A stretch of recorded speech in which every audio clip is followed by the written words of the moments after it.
প্রিয় দর্শক, আসসালামু আলাইকুম। প্রীতি ও শুভেচ্ছা জানিয়ে আজকের বিষয় শুরু করছি। আমি মোহাম্মদ খাদিমুল ইসলাম। আমাদের আজকের বিষয়, আমি ঢাকা জজ কোর্টের সাবেক নাজির হিসেবে, যখন আমি এই ঢাকা জজ কোর্টের নাজির ছিলাম, বিভিন্ন ধরনের জনকল্যাণমূলক কাজ করেছিলাম। বিজ্ঞ আইনজীবী সহ বিচারপ্রার্থী মানুষের এবং বিভিন্ন শ্রেণী পেশার মাননীয় বিচারকবৃন্দ সহ সকলেই আমরা সেই জনকল্যাণমূলক কাজের সুবিধাগুলো আমরা ভোগ করতে পেরেছিলাম বা এখন আমরা ভোগ করছি। প্রিয় দর্শক, তেমনই একটি জনকল্যাণমূলক কাজের সংক্ষিপ্ত তথ্য বা সেই কাজটি কিভাবে আমি করলাম, কিভাবে সম্পন্ন করলাম, কাদের সহযোগিতায় সম্পন্ন করতে সমর্থ হলাম, সে বিষয়টি নিয়ে আলোচনা করব। চলুন আমরা মূল বিষয়ে চলে যাই। কাজটি হলো হকার মুক্ত করা। ঢাকা জজ কোর্ট প্রাঙ্গণকে দেশের প্রথম হকার মুক্ত আদালত হিসেবে প্রতিষ্ঠা করা। প্রিয় দর্শক, আপনারা জানেন যে 2023 সালের ফেব্রুয়ারি মাসের 23 তারিখ আমি ঢাকা জজ কোর্টের নাজির পদে যোগদান করি।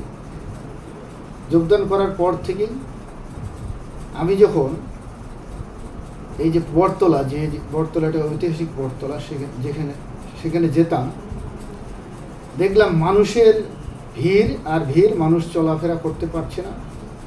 বিভিন্ন ধরনের হকার, বাদাম, চানাচুর, আনারস, পেয়ারা, পেঁপে, চা, চিনি, দই ইত্যাদি ভরপুর ঢাকা জজ কোর্টের বটতলা প্রাঙ্গণ এবং ঢাকা জজ কোর্টের বিভিন্ন বিল্ডিংগুলো, ভবনগুলো হকারে ভরপুর, পরিপূর্ণ। তো আমি এই বিষয়টি আমার দৃষ্টিগোচরে আসে। আমি আমার কর্তৃপক্ষ মাননীয় জেলা জজ মহোদয়কে, তৎকালীন ঢাকা জেলার মাননীয় সিনিয়র জেলা ও দায়রা জজ জনাব AHM হাবিবুর রহমান ভুইয়া জিন্না স্যারকে অবহিত করি। স্যারের অনুমতিক্রমে আমি এই ঢাকা জজ কোর্ট প্রাঙ্গণকে হকার মুক্ত করার অভিযান পরিচালনা শুরু করি। বিশেষ করে আমার মুখ থেকে মাননীয় জেলা জজ মহোদয়, তৎকালীন জেলা জজ মহোদয় যখন এই উদ্যোগটি আমার কাছ থেকে শুনে, উনি উৎফুল্ল চিত্তে আমাকে বলেছিলেন যে কত নাজির এসেছে, কত নাজির গেছে। আমরা এইরকম দেখি নাই যে কোনো নাজির এই জনকল্যাণমূলক কাজের উদ্যোগ গ্রহণ করছে। যাক, আমাকে বলল তখন, তুমি নির্বিঘ্নে এই কাজটা করো, আমার সমর্থন আছে এবং নির্দেশনা থাকলো, ঢাকা জজ কোর্ট প্রাঙ্গণকে হকার মুক্ত করে ফেলো। তা আমি স্যারের নির্দেশনা, সমর্থন এবং দোয়া নিয়ে ঢাকা আইনজীবী সমিতির বিজ্ঞ আইনজীবীগণের পরামর্শ নিয়ে আমি আমার ঢাকা জজ কোর্টের নিরাপত্তা কর্মী সহ পরিচ্ছন্নতা কর্মী এবং আরও অন্যান্য কিছু ভালো শুভাকাঙ্ক্ষী সহকর্মীকে নিয়ে আমি ঢাকা জজ কোর্ট প্রাঙ্গণে হকার মুক্ত অভিযান পরিচালনা শুরু করি। শুরুতেই আমি হকারগুলোকে আহ্বান করি, বক্তব্য প্রদান করি, তাদেরকে মোটিভেশন করি যে এটি বিচারালয়, এখানে আসলে আপনাদের জায়গা না, হকারের জায়গা, নির্দিষ্ট জায়গা রয়েছে, এটি বিচারালয়, আপনারা এখানে থাকবেন না, কারণ আমাদের এখানে বিচারপ্রার্থী জনগণ সহ বিজ্ঞ আইনজীবীগণ, মাননীয় বিচারকবৃন্দ, বিভিন্ন শ্রেণী পেশার মানুষ, গোয়েন্দা বিভাগের লোকজন চলাফেরা করছে। এতে করে চলাচলে মানুষের যে স্বাভাবিক যে চলাচলটা এই হকারদের কারণে বিঘ্নিত হয়। সেই বিষয়গুলো আমি হকারদেরকে বারবার বোঝাই, বক্তব্য প্রদান করি। প্রতিদিন সকালবেলা এসে মাইকে আধা ঘন্টা, 20 মিনিট, 10 মিনিট এইভাবে মোটিভেশন শুরু করি, হকার তোলা শুরু করি। একটি হকার উঠাই দেই, আবার 5 মিনিট পর চলে আসে, আবার 10 মিনিট পর চলে আসে, আবার বিভিন্নভাবে ফোন আসে বিভিন্ন জায়গা থেকে, বিভিন্ন শ্রেণীর যারা মান্যগণ্য লোক রয়েছে, এলাকার স্থানীয় নেতৃত্ব পর্যায়ে, তারা আমার কাছে ফোন আসে, মাননীয় জেলা জজ স্যারের কাছে ফোন দেয়। তো আমাদের মিশন ছিল একটাই, ঢাকা জজ কোর্টকে হকার মুক্ত করতে হবে, পরিষ্কার কথা। এবং আমি মাননীয় জেলা জজ মহোদয়কে, কর্তৃপক্ষকে কথা দিয়েছিলাম যে আমি খাদেমুল, আমি ঢাকা জজ কোর্টকে শতভাগ ধূমপান মুক্ত করেই ছাড়ব এবং হকার মুক্ত, ধূমপান মুক্ত সহ হকার মুক্ত। ধূমপানের বিষয়ে আমি পূর্বে আলোচনা করছি, আজকে আমরা আলোচনা করছি হকার। এক পর্যায়ে আমি হকারদেরকে বললাম, মোটিভেশন করলাম একটা উঠাই একটা আসে, একটা উঠাই একটা আসে। পুলিশের সহায়তা নেই, পুলিশের কাছে দিই, তবু তারা চলে আসে। হঠাৎ করে দেখি যে একদিন 2-3 জন হকার দিলাম, কোতোয়ালি থানায় দিলাম, দেখি যে আধা ঘন্টা পরে তারা চলে আসছে। তো তখন দেখলাম যে আমার এই সিস্টেম কাজ হচ্ছে না, তারা পুলিশকেও ভয় করছে না। যে হকার কি করে মুক্ত করব, আমি তো চিন্তা করে গেলাম। মাননীয় স্যারকে কথা দিছি। প্রিয় বন্ধুরা, এখানে বলে রাখি, আমার একটা বৈশিষ্ট্য আছে। আমার এই মুখ দিয়ে ছোটবেলা থেকে আমি আমার বাবাকে দেখেছি, যখন যেটা বলে সেটা করে ছাড়ে। সেটা অন্যায় না, এটা ন্যায়ের পক্ষে এবং যে কোনো বৈধ জিনিস আমার বাবা যেটা বলছিল সেটা করে। সেই অভ্যাসটা আমারও হয়ে গেছে। আমি যদি কাউকে কোনো কথা দিই, তাহলে আমি নিশ্চিত আল্লাহ যদি আমাকে সুস্থ রাখেন, আমি সেই কাজটা করার চেষ্টা করি।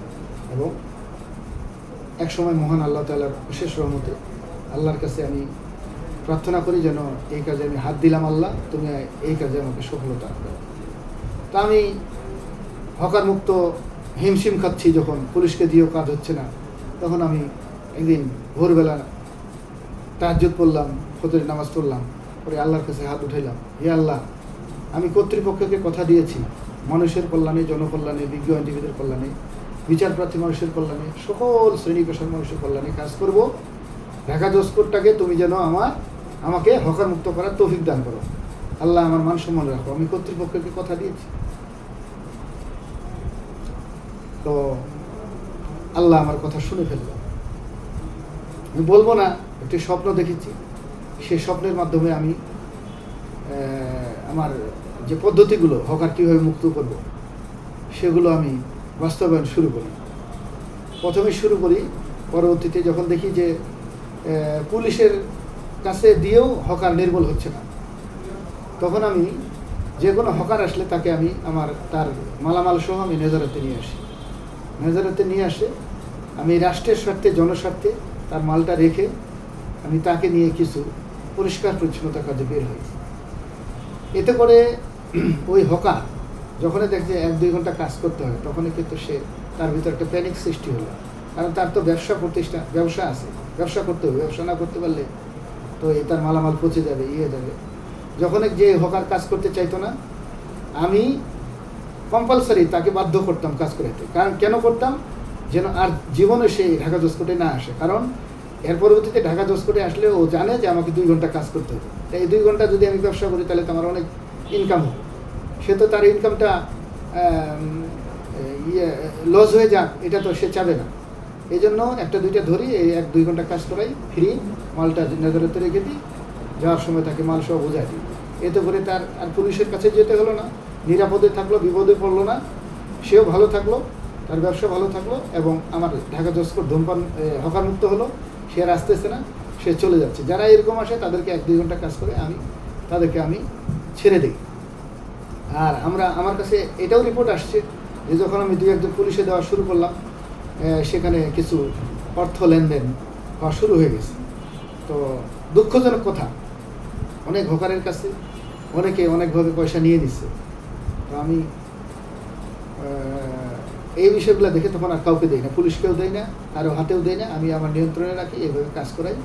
এক পর্যায়ে হকারগুলো সবাই এইভাবে নির্মূল হয়ে গেল। হওয়ার পর আবার মাঝখানে আসা শুরু করলো। আমার কাছে আসলে এগুলো বলা ঠিক না, আমার কাছে অনেকভাবে প্রস্তাব আসা শুরু করলো, ডাইরেক্টলি ইনডাইরেক্টলি, এইভাবে, এই সেই টাকা পয়সা।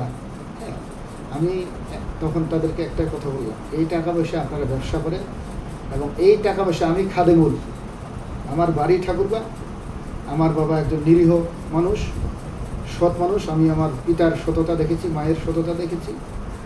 হ্যাঁ, আমরা জীবনে কিছু করতে পারি নাই, করবো না। কারণ অন্যায়ভাবে, অবৈধভাবে আমরা কখনো আঙ্গুল ফুলে কলা গাছ হতে চাই না। আমার ইচ্ছা করলে আমরা অনেক কিছু করতে পারতাম। আমি ঢাকা জজকোর্টে নাজির হওয়ার পর এই লোকগুলো আমি সংবরণ করেছি। অনেকে এই লোকগুলো সংবরণ করার কথা না, তো আমি এই লোকগুলো সংবরণ করেছি। আমি তাদের প্রস্তাব প্রত্যাখ্যান করে দিলাম যে আমার কোনো টাকা পয়সার দরকার নাই, আমি ঢাকা জজকোর্ট হকার মুক্ত করব, ধূমপান মুক্ত করব, পরিচ্ছন্ন রাখবো, এই কথা দিলাম। এইভাবে আর কোনো হকার আসা শুরু করে না। হকার আসা বাদ পড়ে গেল, হকার আর ঢুকে না। আমি আমার এই যে ন্যাশনালের গলি থেকে যে জাজকোটের যে এরিয়াটা, এই এরিয়া থেকে পুরো চারপাশে হকার মুক্ত করে ফেলছিলাম। অবৈধ স্থাপনা যেগুলো মানুষ দখলদারিত্ব ছিল, এই 6 তলা বিল্ডিংয়ের ওখানে ছিল, সেগুলো আমি মুক্ত করেছিলাম। এগুলো কিসের জন্য জানেন? এসব সব কিছু মঙ্গল কল্যাণমূলক কাজ। আমি যখন দেখি ঢাকা আইনজীবী এশিয়ার সারা বিশ্বের বৃহত্তম আইনজীবী সমিতি ভবন, বৃহত্তম বার, সেই বারের সামনে লক্ষ লক্ষ হাজার হাজার মানুষ চলাফেরা করছে, মানুষ ধাক্কা খাচ্ছে, চলতে পারতেছে না, মামলার হিয়ারিং যাচ্ছে, হিয়ারিংয়ে যেতে চলাফেরা করতে রাস্তায় চলতে পারতেছে না, ঠাসাঠাসি ঘেঁষামেশি, মানুষের পর মানুষ, মানুষের পর মানুষ উঠে যাচ্ছে। এই বিষয়গুলো আমার নাজির হিসেবে বিবেকে নাড়া দেয়।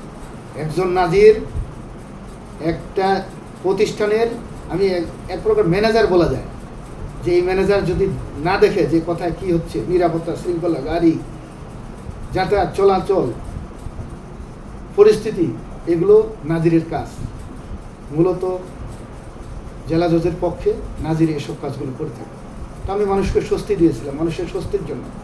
হকার মুক্ত করার তো আমার কোনো পার্সোনাল ইন্টারেস্ট ছিল না।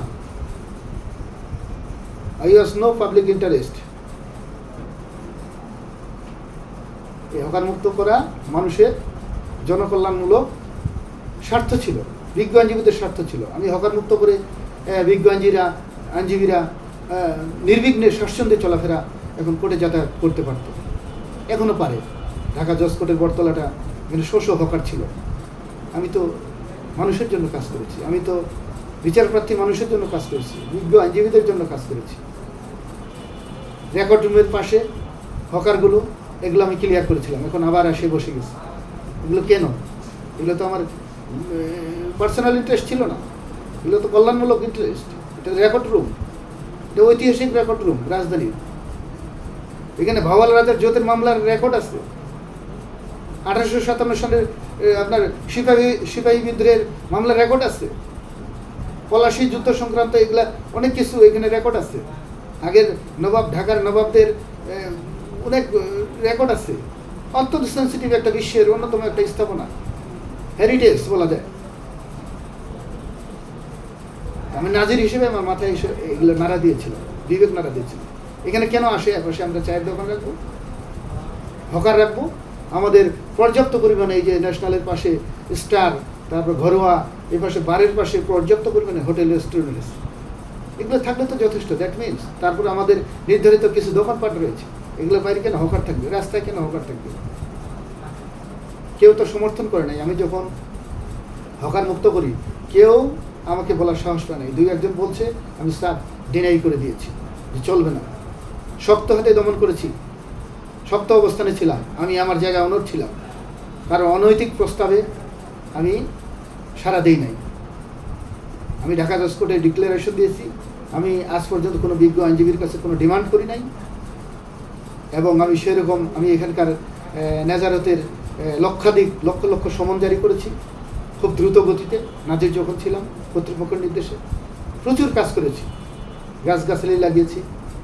হকার মুক্ত করার পরে এই জায়গাগুলো সুন্দর করে দিয়েছি, বিল্ডিং ভাঙে ঢাকা জজ কোর্টে আলো বাতাস আসার ব্যবস্থা করে দিয়েছি। এগুলা নাজিরের আমার সদিচ্ছা না থাকলে কর্তৃপক্ষ এই কাজগুলা সহজে করতে পারতো না। এগুলো না, একজন নাজিরের সদিচ্ছা দরকার। এই সদিচ্ছা থাকলে বড় বড় কাজ করা যায়। আমি জনকল্যাণমূলক কাজে মনোনিবেশ করেছিলাম। আমি আবার বলি, পূর্বেই বলেছি যে আমি কখনো ব্যক্তি স্বার্থকে প্রাধান্য দেই না। আমি সবসময় একটা বৃহৎ স্বার্থ, যেটা জনমানুষের কল্যাণ যেখানে নিহিত রয়েছে, আমি সেটাকে প্রাধান্য দিই। জনকল্যাণকেই আমি প্রাধান্য দিই। তো আমার জন্য হয়তো অনেকের ব্যক্তিগত স্বার্থ সিদ্ধি উদ্ধার হয় নাই, হয়তো অনেকে আমার পর অনেক বিষয়ে ক্ষোভ আছে। আমি জানি এই হকারের সাথে অনেকে জড়িত ছিল, ডাইরেক্টলি ইনডাইরেক্টলি আমার কানে এসেছি। এগুলো বিভিন্ন জন বিভিন্নভাবে নিয়ন্ত্রণ করত। তো হকার যখন তুলে দিলাম, তারা তো স্বাভাবিক বিষয় আমার পর একটু ক্ষুব্ধ হবে। তারা বিভিন্নভাবে আমাকে হ্যারাসমেন্ট করেছে, আমি অনেক কষ্ট সহ্য করেছি মানুষের কল্যাণ করতে গিয়ে। প্রিয় বন্ধুরা, যে কথা বলতে চাইলাম, আপনারা জনকল্যাণমূলক কাজ করতে গিয়ে অনেকে, যারাই জনকল্যাণমূলক কাজ করবেন, অনেকে হ্যারাসমেন্ট হবেন। তবে একটু মনে রাখেন যে আপনাকে জাতি, রাষ্ট্র চিরদিন মনে রাখবে। বিশেষ করে মহান আল্লাহ পাক এই সৎ কাজের বদলা আপনাকে পরকালে, ইহকালে না দিলেও পরকালে আপনি পাবেন। মূলত এই মানুষের কল্যাণে বিচারপ্রার্থী জনগণ সহ বিজ্ঞ আইনজীবী সকল শ্রেণী পেশার মানুষ মাননীয় বিচারকদের চলাফেরা জন্য আমি এই হকারমুক্ত করেছিলাম এবং পরিবেশটা সুন্দর হয়েছিল। এই হকারমুক্ত করার কারণে বিভিন্ন দেশ থেকে পর্যটক এসেছিল, আমেরিকা, চীন, আপনার নাইজেরিয়া, এগুলো থেকে সহ বিভিন্ন দেশ থেকে আমি যখন নাজির ছিলাম এই কোর্টগুলো তারা ভিজিট করে গেছে এবং তারা পরিদর্শন বহিতে, আমিই প্রথম নাজির খাদেমুল ইসলাম যিনি ঢাকা জজ কোর্টের একটা কোনো পরিদর্শন বই ছিল না, আমি সেই পরিদর্শন বই ওপেন করে সেই বিভিন্ন দেশ থেকে আগত পর্যটকরা, ভিজিটররা সুন্দরভাবে পজিটিভ রিকমেন্ড করে গেছেন ঢাকা জজ কোর্টের পরিবেশ বিষয়। তো আমি তো ঢাকা জজ কোর্টের পরিবেশকে, বিচার বিভাগের ইমেজকে বিশ্বের দরবারে, বিশ্বের মানচিত্রে তুলে ধরার জন্য কাজ করেছি। আশা করি বুঝতে পারছেন এই কাজগুলো করতে গিয়ে অনেকের কত কিছু সাময়িক সমস্যার সম্মুখীন হয়েছে, কিন্তু এই কাজগুলো মনে রাখবেন জনকল্যাণমূলক কাজ। আমি মানুষের কল্যাণে কাজ করেছি, ভবিষ্যতেও করব। যতই দুঃখ কষ্ট বা ঝামেলা আসুক, কারণ আমি জানি জনকল্যাণমূলক কাজ করতে গেলে অনেক ঝামেলা আসবে, অনেক সমস্যা আসবে, অনেক অভিযোগ আসবে। এটা পৃথিবীর ইতিহাস, এটা পৃথিবীর ইতিহাস। যারা ভালো কাজ করে তাদের নামে ষড়যন্ত্র হয়, অভিযোগ আসে, কিন্তু আক্ষরিক অর্থে কানুন বাক্যে আমি বলছি আমি কোনো অপরাধ করি নাই। বরং এই ঢাকা জজ কোর্টকে দেশের প্রথম হকারমুক্ত, ধূমপানমুক্ত, পরিচ্ছন্ন আদালত হিসেবে কর্তৃপক্ষের নির্দেশে আমি মোহাম্মদ খাদেমুল ইসলাম আমার নেতৃত্বে গড়ে উঠেছিল এই সুন্দর ঢাকা জজ কোর্টের পরিবেশ। তো আমার জন্য দোয়া করবেন। মূলত এই কারণগুলোর জন্য আমি এই ঢাকা জজ কোর্ট প্রাঙ্গণকে হকারমুক্ত করেছিলাম। হকারদের কারণে শুধু চলাফেরার সুবিধা না, হ্যাঁ চলাফেরার অসুবিধা না, চলাফেরা তো অসুবিধা হইতোই, হকাররা থাকলে নিরাপত্তা বিঘ্নিত হইত। কারণ হকারদের এরা ভাসমান, এদের কোনো ট্রেস নাই, সঠিক প্রাক পরিচয় নাই। এরা বিভিন্ন অপকর্ম করার জন্য, অপরাধ করার জন্য তারা হকারের আদলে তারা এখানে এসে বিভিন্ন ধরনের অপরাধ করবে। ইতিমধ্যে অনেক ঘটনাও ঘটছে, ঢাকা জজ কোর্টে বোমা বিস্ফোরণ হয়েছে, এটা কারা করে। এই জন্যই তো আমি এসব নিরাপত্তাগুলো নিশ্চিত করার জন্য যে অবাঞ্ছিত ঝুঁকিপূর্ণ এসব লোক, হকার, বিভিন্ন জন ঝুঁকিপূর্ণ এগুলো প্রবেশ করতে দিতাম না। এগুলো নিরাপত্তা বিঘ্নিত করে। আদালত প্রাঙ্গণ একটি সেন্সিটিভ, অত্যন্ত স্পর্শকাতর এবং সংবেদনশীল জায়গা। এই জায়গা সকলের নিরাপত্তা নিশ্চিত করতে হলে অবশ্যই এটাকে সার্বক্ষণিক হকারমুক্ত, ধূমপানমুক্ত, পরিচ্ছন্ন, হ্যাঁ সিন্ডিকেট মুক্ত এগুলো রাখতে হবে। এই জন্য তো উদ্দেশ্য ছিল আমার। আপনারা কি চান না যে ঢাকা জজ কোর্টটা নিরাপদে থাকুক? দায়িত্ব সবাই নেবে না। আমি যখন নাজির হিসেবে দায়িত্ব নিলাম তখনই আমার মাথায় এগুলো আসলো যে নিরাপত্তা নিশ্চিত করতে গেলে শুধু ওই পুলিশ গেটে রাখে দিলেন হবে না। আপনাকে গবেষণা রিসার্চ করতে হবে যে এখানে অবাঞ্ছিত লোক কারা, ঝুঁকিপূর্ণ লোক কারা, কারা নিরাপত্তা বিঘ্নিত করতে পারে, এগুলোকে ট্রেস করতে হবে। আমি এগুলো ট্রেস করছিলাম যে এখানে হকাররা, অবাঞ্ছিত মানুষেরা, মাদকসেবীরা এরা নিরাপত্তা বিঘ্নিত করতে পারে। তখন আপনি এই স্বল্প সংখ্যক পুলিশ দিয়ে, নিরাপত্তা বাহিনী দিয়ে কী করবেন? সামলাইতে পারবেন না। মনে রাখবেন যে আপনার ওষুধ সেবন করার চেয়ে সতর্ক, বা ওই যে একটা কথা আছে না, prevention is better then cure, প্রতিরোধ করাটাই উত্তম। আমার ঝামেলা হইল না, তো আমি আগে থেকে হকারমুক্ত করলাম, পরিচ্ছন্নতা রাখলাম, যেন কেউ কোনো কিছু অযাচিত বস্তু কেউ না রাখতে পারে, সবসময় যেন পরিচ্ছন্ন থাকে, যে কোনো জিনিস যেন ট্রেস করা যায় সহজেই। অবাঞ্ছিত মাদকসেবী, ঝুঁকিপূর্ণ ব্যক্তিবর্গকে আমি প্রবেশ করতে দিতাম না। তো নিরাপদ ছিল না। তখন পুলিশের যারা নিরাপত্তা বাহিনী এখানে আসে, আমাদের অভ্যন্তরীণ নিরাপত্তা বাহিনী সহ, তাদের সকলের নিরাপত্তা নিশ্চিত করতে সুবিধা হতো। আমার মাথায় এগুলো ছিল যে নিরাপত্তা কীভাবে নিশ্চিত করতে হয়, শুধু পুলিশ দিয়ে হয় না। এই হকারের সাথে নিরাপত্তার একটা সম্পর্ক রয়েছে। কোনটা হকারকে আমরা চিনতে পারবো, কীভাবে ট্রেস করবো? তারা ভাসমান, তাদের কোনো সঠিক পরিচয় নাই। এই জন্য আমি হকার মুক্ত করেছিলাম। এরা নিরাপত্তা বিঘ্নিত করতে পারে, এগুলো আমার মাথায় এসেছিল। আশা করি সকলে বুঝতে পেরেছেন। আমি মানুষের জন্য কাজ করেছি, ঢাকা জজ কোর্টের নিরাপত্তা নিশ্চিত করার জন্য কাজ করছি। এই নিরাপত্তা নিশ্চিত থাকলে এখানে আমাদের এই বিচার বিভাগ ভালো থাকবে, এবং এই নিরাপত্তার সাথে যে কী সম্পর্ক রয়েছে এটা বলে শেষ করা যাবে না। আর এই হকারদের কারণে যদি একটা নিরাপত্তা বিঘ্নিত হয়, এটার সাথে নথি ব্যবস্থাপনা লক্ষ লক্ষ নথি রয়েছে, এখানে মাননীয় বিচারবৃন্দ রয়েছে, হাজার হাজার মাননীয় বিজ্ঞ আইনজীবীগণ রয়েছেন, বিভিন্ন শ্রেণী পেশার মানুষ। একটা নিরাপত্তা বিঘ্নিত হলে কী ধরনের একটা যদি ঘটনা ঘটে, কী ঘটে যেতে পারে, আমার নাজির হিসেবে আমার এই ক্ষুদ্র জ্ঞান আমার মাথায় আসছিল। এই জন্য আমি শক্ত হাতে শক্ত অবস্থানে এই ঢাকা জজ কোর্টকে দেশের প্রথম হকার মুক্ত আদালত কর্তৃপক্ষের নির্দেশে বিনির্মাণ করতে সক্ষম হয়েছিলাম আমি, মোহাম্মদ খাদেমুল ইসলাম। প্রিয় দর্শক, আমার এই সংক্ষিপ্ত আলোচনায় কিছু ভুল ভ্রান্তি থাকলে আপনারা সেটা ক্ষমা দৃষ্টিতে দেখবেন। ভালো থাকবেন, সুস্থ থাকবেন, দোয়া রাখবেন আমি যেন ভবিষ্যতেও ভালো কাজ করতে পারি। আমি আপাতত নাজির নাই, আপনারা জানেন আমাদের এখানে আমার বিরুদ্ধে একটি এখানকার 13 জন সেরেস্তাদার মাননীয় উচ্চ আদালতে রিট দায়ের করেছেন। আমি আইনের প্রতি শ্রদ্ধাশীল। যদি মাননীয় হাইকোর্ট বিভাগ থেকে আমি মামলা জয়লাভ করতে পারি, আমি 4 নম্বর রেসপন্ডেন্ট, হয়তোবা তখন আপনাদের সামনে এসে আবার এই হকার মুক্ত ধূমপান মুক্ত কাজগুলো করতে পারবো। তবুও আমি অনলাইনে সারা দেশবাসীকে আহ্বান করছি, শুধু ঢাকা জজ কোর্ট, সুনির্দিষ্ট স্পর্শকাতর সেন্সিটিভ জায়গাগুলো, দেশের গুরুত্বপূর্ণ স্থাপনাগুলোতে হকার মুক্ত রাখুন, পরিবেশ পরিচ্ছন্ন রাখুন, ধূমপান মুক্ত রাখুন। এই আহ্বান জেনে সকলের সুস্বাস্থ্য কামনা করে এখানে শেষ করছি। খোদা হাফেজ। আসসালামু আলাইকুম ওয়া রাহমাতুল্লাহি ওয়া বারাকাতুহু।